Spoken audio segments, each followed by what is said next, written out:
कार्यक्रम किसान वाणी सुनने वाले सभी किसान भाइयों बहनों का स्वागत है कार्यक्रम किसान वाणी में।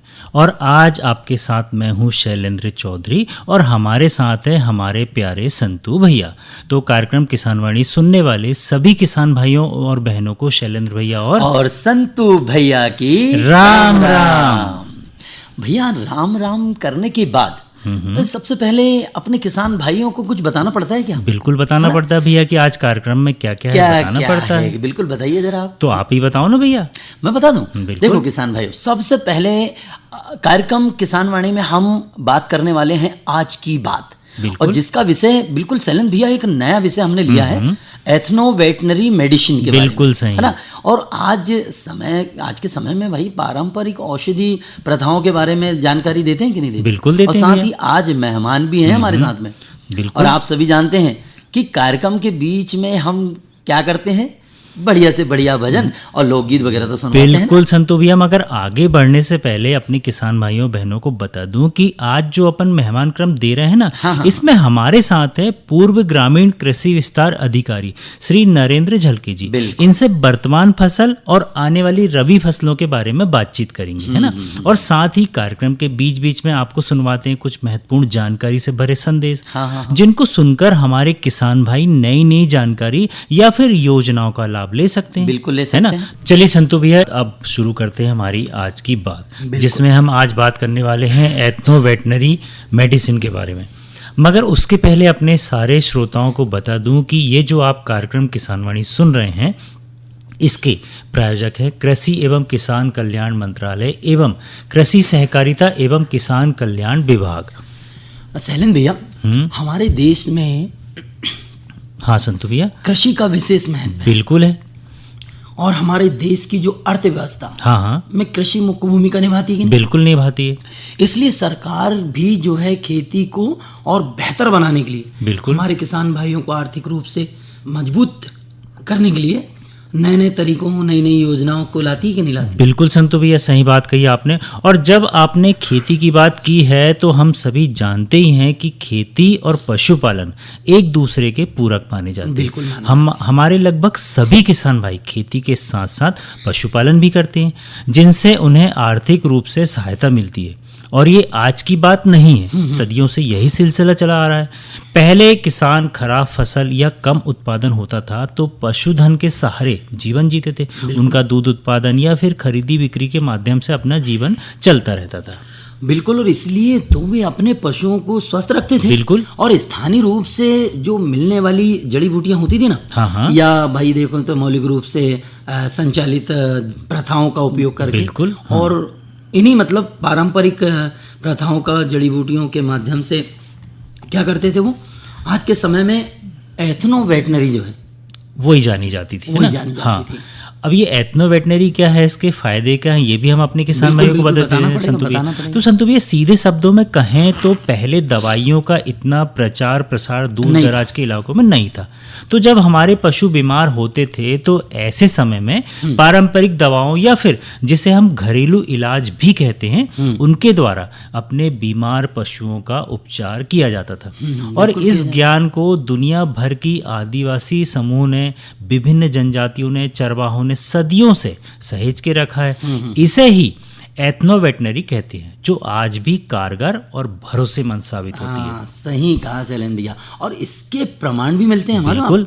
जैसे क्या है वो अश्ववेद सिद्धांत, जिसमें घोड़ों के लिए आयुर्वेद कहा गया है। बिल्कुल। हस्ता आयुर्वेद, जिसमें हाथियों के लिए भी कहा गया है। बिल्कुल, ये प्रमाण है। बिल्कुल प्रमाण है। और आयुर्वेद इसका प्रमाण है। पहले जहाँ देखे चिकित्सा नहीं पहुँचती थी, बिल्कुल, या क्या बोले, पहुँच ही नहीं पाती थी। वहाँ पारंपरिक औषधि क्या करते थे, पारंपरिक औषधि और हेर फेर की तकनीक है। बिल्कुल। पालन पोषण की तकनीक ये करते थे। और कहीं तो जादू टोना भी होता था, धार्मिक प्रचार होती थे। बिल्कुल। और इसके आसपास ये सारी जड़ी बूटियां मिल जाती थी, मतलब कहीं बाहर जाना नहीं पड़ता था। और भैया, इसमें सबसे ज्यादा पौधों के पंचांग यानी कि पत्तियां हो गई, फल फूल हो गए, लकड़ी हो गई, को और इनकी जड़ों को शामिल किया जाता था, जो आज के आधुनिक तकनीकों से भी प्रमाणित होती है। इनके गुणों के अनुसार इनका उपयोग किया जाता था और संतु भैया जिसका कोई विपरीत दुष्परिणाम भी नहीं होता था, बिल्कुल नहीं होता था। और ये आसानी से तैयार होने वाली, दूसरी सुगमता से मिलने वाली और बिना लागत के लगने वाली औषधि थी। बताओ कितनी अच्छी बात है ना। बहुत अच्छी बात है भैया। और ये जो तरीके हैं ना, ये एथनो वेटनरी के, अब इससे उपचार, इससे मतलब उपचार में बड़ी सुगमता से किए जाते हैं। जैसे अगर पशु को क्या हो जाता है, वो थनैला रोग हो गया, हाँ, अगर पशु को है तो हल्दी हुई, एलोवेरा हुआ, नींबू हुआ, है, इनका पेस्ट जो है 3 दिनों तक अपन इनको सेवन करवाते हैं। बिल्कुल। और जो मुख होता है, अगर दूध में क्या खून आता है तो हल्दी आप दे सकते हैं, एलोवेरा, नींबू, करी पत्ते जो होते हैं ना, करी पत्ते, गुड़िया, इसका पेस्ट बहुत मजबूती होता है। इस प्रकार ये क्या बोलते हैं, टाइम रेडी, हाँ, क्या बोलते हैं, टाइम अगर हाँ, तो फ्लैक्सीड जो होता है ना, ऑयल है ना, अदरक हल्दी से मतलब ड्रेंचिंग, हाँ, मिर्च है, जीरा है, प्याज है, लहसुन है, हल्दी है, गुड़ है, और इसका पान भी जो है, पान का पत्ता भी उपयोग होता है। बिल्कुल संतु भैया, इसी प्रकार क्या होता है जब पशु की जेर नहीं गिरती, जब पशु ब्याता है तो कुछ जेर नहीं गिरती या कुछ अवशेष उसके अंदर रह जाते हैं। तो ऐसे में क्या करें, ऐसे में बांस की पत्तियों का या फिर अश्वगंधा की जड़ का पाउडर, बांस की पत्तियों का पाउडर, गुड़, अदरक पाउडर का मिश्रण खिलाना लाभकारी होता है। इसी प्रकार अगर थनों से दूध आने में रुकावट होती है तो नीम की पत्तियों के डंठल को हल्दी और घी से लेप करना चाहिए, है ना। अगर पशु हीट पर नहीं आता है तो ऐसी स्थिति में हीट पर लाने के लिए मूली, एलोवेरा, मोरिंगा की पत्तियां और कड़ी पत्ता के साथ हल्दी की एक विधि है ना संतु भैया। इसी प्रकार अगर पशु को बुखार आता है तो लहसुन, धनिया के बीज, जीरा, तुलसी की पत्तियां, तेज पत्ता, काली मिर्च, पान की पत्तियां, हल्दी और चिरायता की पत्तियां, नीम की पत्तियां और गुड़, कितनी सारी औषधियां हैं। आप भूल जाओगे, अपने भारत में औषधियों का भंडार है। बिल्कुल, चिरायते की जो पत्तियां आपने बोली है, हाँ, ये हम लोग भी तो उपयोग करते थे बीच में, अपन सुनते ही हैं घर में, है ना। हाँ, बिल्कुल। इसी तरह से अगर पशु बार बार क्या करता है, दस्त करता है ना, और दस्त कर रहा हो तो भारतीय बाला और आम की गुठली का फल, जीरा, हल्दी, लहसुन, प्याज, करी पत्ते, मिर्च, मेथी, गुड़ और हींग का पेस्ट जो है लाभकारी होता है। बिल्कुल। और कहते हैं सरसों, नीम, करेला, हल्दी में क्या बोलते हैं, हल्दी भी और मिर्च भी, केला का तना भी होता है, बिल्कुल होता भी है, वो भी काम का होता है। बिल्कुल। और गुड़ तो बहुत ही बढ़िया रहता है। और या तो फिर लहसुन की कलियां, है ना, और क्या है भैया, कद्दू के बीज भी कब काम आते हैं, कीड़े लगने। बिल्कुल। और ठीक इसी प्रकार शैलेंद्र भैया, पेट में यदि कीड़े होते हैं ना, तो इस पर लहसुन और नीम की पत्तियां, वो क्या है, लेताना की पत्तियां बिल्कुल आती, हाँ, तुलसी की पत्तियां, हल्दी पाउडर और अकोरस राइजोम, है ना, इसका बना पेस्ट जो है वो कारगर होता है। और क्या होता है भैया, जैसे मुंह में जैसे घाव हो रहे हैं तो हल्दी, गुड़, कद्दू, जीरा, लहसुन का पेस्ट, है ना। और पैर के घाव के लिए नीम, हल्दी, मेहंदी, तुलसी, लहसुन, नारियल का तेल, ये एथनो वेटनरी की औषधियां हैं। और किसान भाइयों, इनसे तो कुछ तो हम अक्सर संतु भैया देखते थे, बुजुर्गों से सुनते आते थे कि इसका ये घरेलू उपचार है, या अपनी दादी नानी से इसके बारे में सुनते आते थे। और ये सदियों से चलती आ रही, कोई आज की नहीं है ना। और जैसे मच्छर के प्रकोप के बारे में हम सुनते थे कि प्याज और सरसों के तेल का पेस्ट लगा दो, या लार्वा निकालने के लिए तारपीन का तेल उपयोग होता है। इसी प्रकार अगर दूध किसी को नहीं आ रहा है तो सौंफ के फल और शतावरी उपयोगी होती है ना। बिल्कुल होती है भैया। एथनो वेटनरी जो है, ये शब्द का उपयोग मालूम है कब हमें जानने को मिला है? ये 1980 में सबसे पहले हुआ है। बिल्कुल। जब पशु स्वास्थ्य की देखभाल मतलब आवश्यक हो गई थी और आधुनिक चिकित्सा पद्धति भी की ज़्यादा लागत और आधुनिक चिकित्सा पद्धति की एक मतलब सीमा होने के कारण, है ना, इन घरेलू दवाओं का या प्रचार प्रसार जो है और व्यापक उपयोग जारी है। बिल्कुल। और भारतीय एग्रो क्या बोलते हैं, इंडस्ट्रीज फाउंडेशन ने ना 1997 में एथनो वेटनरी पर पहला अंतर्राष्ट्रीय सम्मेलन किया था शैलेंद्र भैया, जिसमें क्या हुआ था मालूम है? स्वदेशी दवाओं को प्रोत्साहन दिया गया। बिल्कुल। तो किसान भाइयों, आधुनिक चिकित्सा पद्धति के कारण हम अपनी परंपराओं और अपनी स्वदेशी चिकित्सा पद्धति को भूलते जा रहे हैं। हाँ। अब समय है किसान भाइयों कि हम इन स्वदेशी चिकित्सा पद्धति को संरक्षित करें, उसे बढ़ावा दें, उसका दस्तावेजीकरण करें, जिससे हमारी प्रकृति को सुरक्षित रखा जा सके। बिल्कुल। इससे हमें आत्मनिर्भर बनने, अपनी सांस्कृतिक विरासत को बचाने और प्राकृतिक संसाधनों को बचाने, साथ ही अपनी आने वाली पीढ़ियों के लिए इसे सहेज कर रखने में मदद मिल सके। है ना संतु भैया? बिल्कुल मिलेगी शैलेंद्र भैया। और आज के समय में ये बात, हमने ये विषय जो इसलिए लिया है, बहुत दिनों के बाद हमको समझ में आ रहा था, और आप भी हम अपन चर्चा कर रहे थे, यार ऐसा विषय आना चाहिए जो ये चीजें जो हमारे घर में रहती है, हमारे खेतों में रहती है, तो ये हमारे पशुओं के कितने अच्छे काम, हमारे भी काम आती है। मैंने वही बोला ना संतु भैया कि अपने भारत में औषधियों का भंडार है, मतलब अपने भारत में हर पेड़ पौधा किसी न किसी दवा के लिए जाना जाता है। बिल्कुल बिल्कुल सही। तो चलिए, ये तो थी अपनी आज की बात। संतु भैया, अपने किसान भाई को संदेश सुनवा देते हैं ना। और मैं जरा आ रहा हूँ, अपने मेहमान वो आएंगे नरेंद्र झलके जी, तो आप बात कर लीजिएगा। तो जल्दी आने। बिल्कुल बिल्कुल, जल्दी आता हूँ मैं।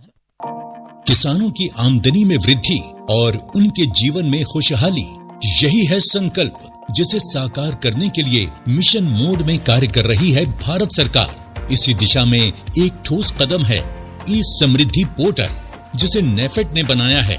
इस पोर्टल का उद्देश्य पंजीकृत किसानों के लिए फसल की खरीद और पैसे के भुगतान की संपूर्ण प्रक्रिया को सरल और पारदर्शी बनाना है। पोर्टल पर पंजीकरण की प्रक्रिया बेहद आसान है। किसान अपने मोबाइल या कंप्यूटर से ई समृद्धि वेबसाइट या ऐप पर जाकर पंजीकरण कर सकते हैं। पैक्स और एफपीओ के माध्यम से भी पंजीकरण किया जा सकता है। ई समृद्धि पोर्टल पर फार्मर रजिस्ट्रेशन पर क्लिक करें और अपने विवरण और आधार नंबर के साथ पोर्टल पर रजिस्टर करें। ये क्यूआर कोड स्कैन करके भी किसान अपना पंजीकरण कर सकते हैं। रजिस्ट्रेशन के उपरांत किसान अपनी उपज को एमएसपी पर नेफेड के माध्यम से बेच सकते हैं, और यदि बाजार मूल्य अधिक है तो बाजार में भी बेच सकते हैं। यानी तूर, मसूर और उड़द की एमएसपी पर खरीदी की 100% गारंटी देता है नेफेड। नेफेड द्वारा पैसे का भुगतान नेफेड अकाउंट से सीधा किसान के खाते में किया जाता है। इस प्रक्रिया में नेफेड और किसान के बीच कोई अन्य मध्य एजेंसी नहीं होती है। किसान इस पोर्टल के माध्यम से सरकार द्वारा किसानों के लिए चलाई जा रही कई योजनाओं का लाभ ले सकते हैं। नेफेड से पंजीकृत किसानों को मिलता है फसल के सही दाम पर बिक्री का भरोसा। अगर आप किसान हैं तो आप भी ई समृद्धि पोर्टल का लाभ ले सकते हैं। पंजीकरण कराओ, फसल का उचित मूल्य पाओ। कृपया दिए गए क्यूआर कोड को स्कैन करके पंजीकरण कराएं। किसान भाइयों, आइए आज के हमारे अपने मेहमान अब हमारे बीच में हैं। ये हैं पूर्व ग्रामीण कृषि विस्तार अधिकारी श्री नरेंद्र झलके जी। तो झलके जी, हमारे इस कार्यक्रम में आपका बहुत बहुत स्वागत है। जी धन्यवाद। अभी का जो समय, हमारी फसलें जो अंतिम समय चल रहा है, कुछ की कट गई है, कहीं कटने वाली है, तो फसल के अवशेष वगैरह जो बचते हैं, तो इसके विषय में हम आपसे जानना चाहते हैं, और आगे हम रबी के सीजन की बात करेंगे। तो सबसे पहले क्या कहना चाहेंगे अभी की फसल के बारे में? किसान भाइयों, खरीफ समाप्त होने में है, और खरीफ में जो अवशेष होते हैं फसलों के, जो कहीं इकट्ठा होते हैं तो कहीं कटने में आता है, और कोई सामान्य बरसात से गले हुए रहते, उसको अच्छे से मिला लें खेतों में नमी होने पर, और जो बड़े डंठल है उसको इकट्ठा करके उसको किसी डिकम्पोज मतलब गलन सड़ाने के लिए किसी एक गड्ढे में डाल दे। ऊपर से सुपर फास्फेट यानी P2O5 बोलते उसको, उसके एसिड से वह कचरा डिकम्पोज होगा और फास्फोरस के रूप में अगली फसल के लिए उपयोग होगा। क्या जो अवशेष जो हम लोग जला देते हैं, जैसे नरवाई कहते हैं ना, तो वो क्या हमें जलाना चाहिए खेत में? उसको पलट देना चाहिए मिट्टी पलटने वाले हल से नमी में, तो वो खाद बन जाती है? नहीं, वैसे जो नम कचरा होता है या गीला कचरा होता है, हरा कचरा होता है, उसको जलाने नहीं चाहिए। हाँ। जलाने से उसका तत्व जो है ना जमीन में कम हो जाते हैं, और व्यर्थ में खराब उसको खेत में भी कचरा और बढ़ जाता है। तो उसमें तत्व रूपी जो आवश्यकता है फसलों को, वो मिलती है, उससे आपको आगे आने वाली फसल अच्छी होती है। हमारे खेत में दोनों प्रकार के जीव तत्व होते हैं, कुछ लाभदायी होते हैं और कुछ हानिकारक होते हैं। ऐसे में हमारे जो लाभदायक कीट जो है या लाभदायक जो मैन्योर है, जैसे बारीक कुटा है, कचरा है, उसको आप खेत में ही मिलाकर उसमें सुपर फास्फेट नाम का खाद डाल के आप खेत की उर्वरकता बढ़ा सकते हैं। जैसे आपने फल्ली उखाड़ लिए और फल्ली उखाड़ने के बाद जो वेस्ट मटेरियल रहता है उसको किसी नमी की जगह आप इकट्ठा करके ऊपर से सुपर फास्फेट डाल के उसको पुनर्जीवित खाद, मैन्योर बोलते हैं उसको, उसमें कई तत्वों की पूर्ति होती है, उसको करना चाहिए, जिससे आपको आगे लगने वाला रासायनिक खाद का डोज कम करके भी फसल को अच्छी तरह से ले सकते। सितंबर एंड होने वाला है और रबी का सीजन 1 तारीख के बाद लग जाता है, तो रबी में हमें किस प्रकार तैयारी करना है अपने खेतों की? खरीफ के बाद रबी सीजन 1 अक्टूबर से प्रारंभ होता है और उस पहले हफ्ते में ही या पहले उसी महीने में आपको अच्छे से उस नमूने को कलेक्ट करना है। कलेक्ट करने के बाद उसको शहने कम करते करते उसके अलग अलग भाग करके सबका प्रतिनिधित्व आए ऐसा नमूना तैयार करना होता है। और कौन कौन सी फसल अब रबी में हमारी ली जाएगी? किसान भाइयों, रबी के लिए तो बहुत सारी फसलें हैं। रबी सीजन के लिए मुख्य रूप से गेहूँ है, चना है, सरसों है, बटाना है और अदरवाइज आपके जो दूसरी फसलें हैं, सरसों है, अलसी है, करड़ है, ले सकते हैं। जैसा कि हम फसल ले रहे हैं, अब हमको खेत की भी तो तैयारी करके रखना। जिनकी खेतों में फसल कट चुकी है, खेत बिल्कुल खाली हो गए हैं, तो वो तो तैयारी करेंगे अपनी रबी की। किसान भाइयों, खाली खेत होने पर उसमें सबसे पहले मैन्योर यानी आपके पास बारीक जो छना हुआ गोबर खाद यदि है, घूड़े में से निकाला हुआ खाद को आपने बारीक करके फिर उसकी तैयारी करते हैं तो उसको भी आप खेत में डाल सकते हैं। वो ज़्यादा लाभदायी होता है, सक्रिय होता है। नमी में डालने पर FYI मैंने जो घर का खाद बना हुआ है वो बहुत ही अच्छा माना जाता है। जैसे हम कहते हैं कि गर्मी में गहरी जुताई बहुत अच्छी रहती है खेत की, तो क्या अभी हमारी ये रबी फसल के लिए भी गहरी जुताई क्या फ़ायदेमंद होगी? हाँ, उस खेत की क्वालिटी के ऊपर डिपेंड। जिस खेत में दरारें पड़ जाती है या जो ब्लैक कॉटन सॉइल होती है उसमें आपको गहरी जुताई करना ही चाहिए। उसमें खेत पलट जाता है और नीचे के जो अन्य अवशेष है या कीट बीमारियां हैं वो ऊपर आने पर तेज़ धूप से नष्ट हो जाते हैं और खेत में इंसेक्ट रहित फील्ड तैयार हो जाता है। क्या आदान सामग्री जो है हम एकत्रित अभी से कर लें रबी सीजन के लिए? जी, ये तो महत्वपूर्ण है कि प्री रबी यानी आपका अक्टूबर के पूर्व आप अपनी सभी सामग्री जैसे बीज है और खाद है, साथ में आपके जो इंसेक्ट कंट्रोल मटेरियल है उसको आप पहले ही तैयार करके रख लें, तो आने वाली फसल के लिए आपको ज़्यादा फायदा मिलेगा। और अपने बजट के अनुसार सुपर फास्फेट है, पोटाश है, इसके अलावा जो आपने घूड़े में खाद तैयार किया था FYI हम जिसको बोलते हैं, या फिर जो आपके नाडेप में से निकला हुआ खाद है, इसकी तैयारी पूर्व से ही कर लेना चाहिए। अब हम देखते हैं कि रबी के मौसम में जिनके पास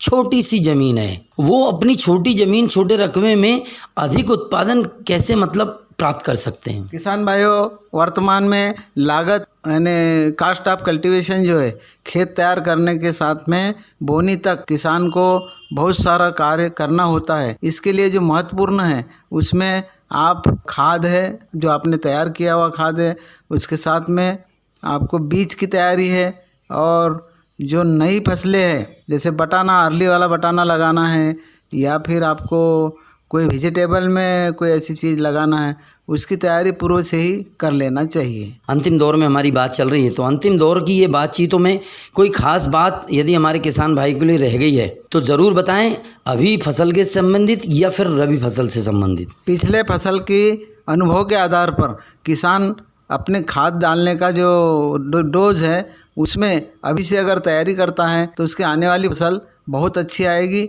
और उसे ये अनुभव होगा।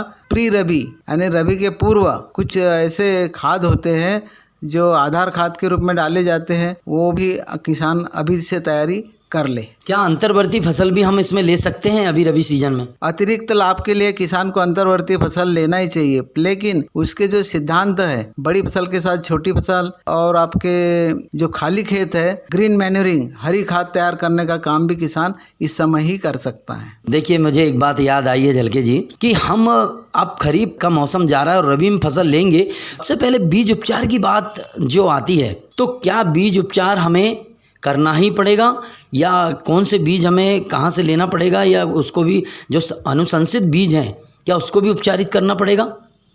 देखिए किसान भाइयों, आपके पास घर का भी बीज उपलब्ध होता है और बाजार में बहुत सारे बीज मिलते ही है, लेकिन ऐसे बीज जिसका आपने पहले से तैयारी कर रखी है, ऐसे बीजों को आप इस समय निकालें, सुखा लें और अंकुरन परीक्षण जरूर करा लें। 100 दाने डाल के यदि 70 से 80 दाने उग रहे हैं तो उस बीज को आप उपयोग में लें, अन्यथा बीज को आप फिर से रिवाइज करें, बदलें। दीर्घकालीन बीमारियां होती है, जैसे कुछ विल्ट वगैरह होता है, मैंने सूखने की बीमारी आती है चने में, और अलसी में भी कई बीमारियां ऐसी है रबी के बीजों में जो लंबे टाइम के बाद ही बीमारियां उभरती है। इसके लिए भी आप अच्छे से बीजोपचार फंजीसाइड तत्व से करें तो आपका बहुत सारा फसल का रौनक है बना रहेगा और आने वाली उत्पादन में बहुत फर्क पड़ेगा। चलिए झलके जी, आपने हमारे इस कार्यक्रम के लिए जो समय दिया है और बहुत अच्छी अच्छी जानकारियाँ हमारे किसान भाइयों तक आपने दी है, पहुँचाइए, इसके लिए हमारे आकाशवाणी परिवार की तरफ से सभी किसान भाइयों की तरफ से आपका बहुत बहुत धन्यवाद। धन्यवाद। किसान भाइयों, अभी आपने मेहमान क्रम के अंतर्गत सुना पूर्व ग्रामीण कृषि विस्तार अधिकारी श्री नरेंद्र झलके से वर्तमान फसल और रबी की तैयारी पर संतु भैया की बातचीत। चलिए अब एक बार फिर से जोड़ते हैं संदेशों से।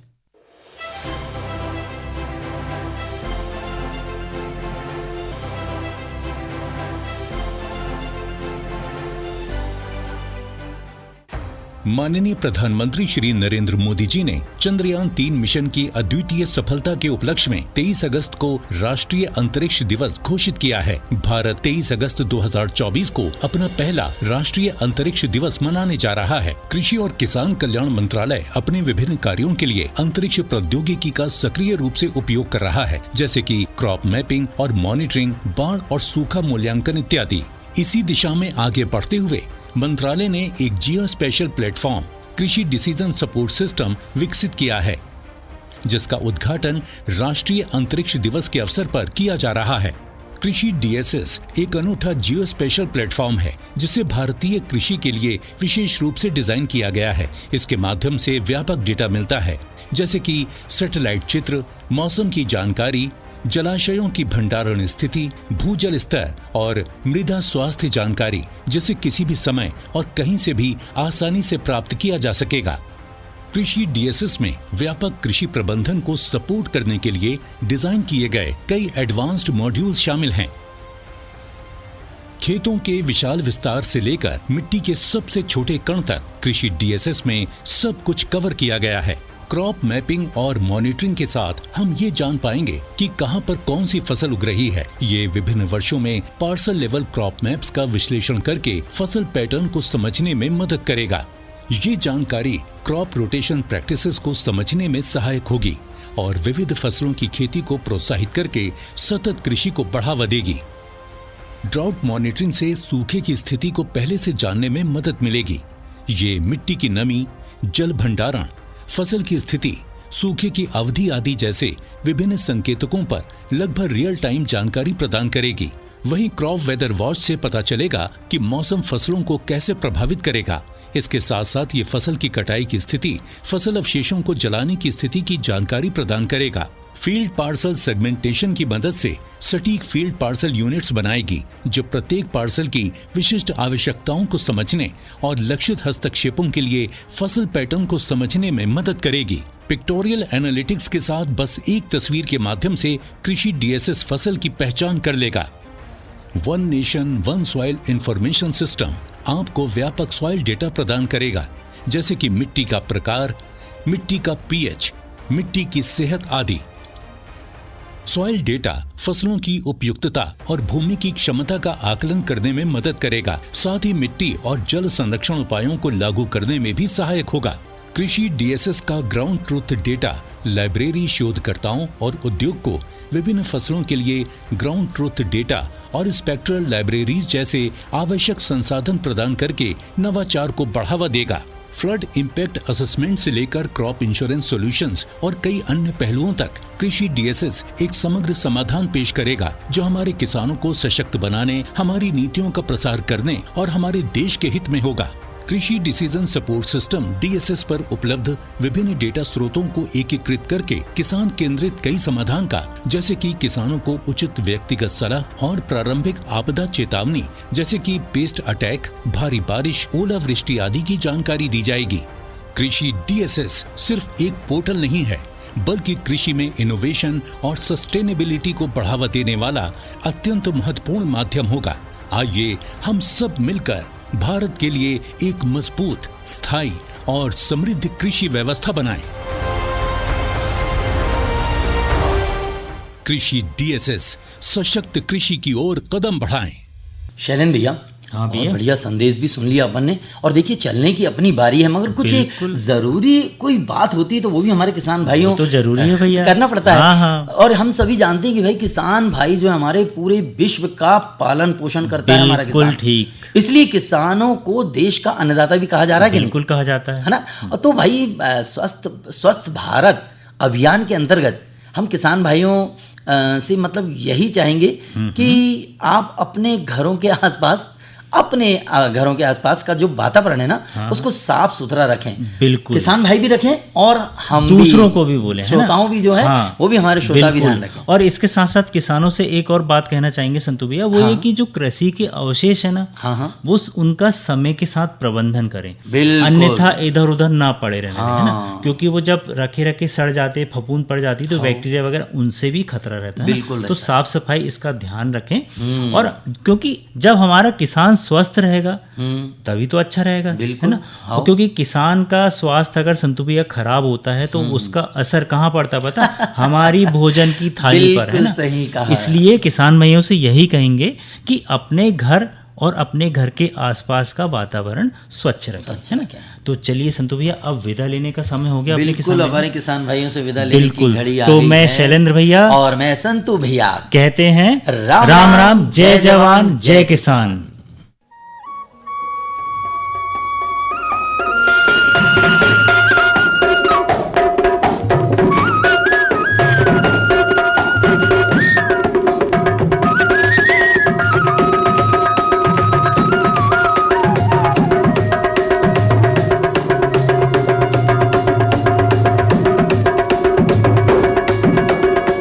इस कार्यक्रम के प्रायोजक कृषि एवं किसान कल्याण मंत्रालय एवं कृषि सहकारिता एवं किसान कल्याण विभाग।